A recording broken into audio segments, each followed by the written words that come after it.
करे भोसड़ी वाले, तो का ये काम करे खरती लायन है कि बात करे खरती लायन है? देखो सेठ चुप रहो यार, बहुत जरूरी बात चलत है, ठीक है?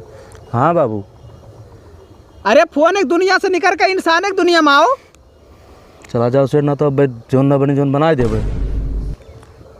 हाँ मेरा बच्चा। बच्चा? अरे यार छिन रही छोड़ो भैया, ये जोहू चौपाटी वाला सैडिया कैसे खराब कर दी हो? कहाँ वाला?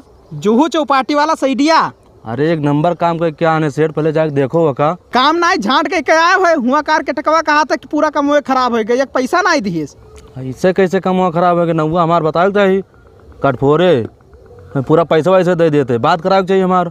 अरे यार सेठ कौन मेरे यार धदलिया जे तू चला आवत हो यार। बात ना झांट करावे चाहिए, मार दी एक थोपी तो मुँह मर पर तुमसे डबल है।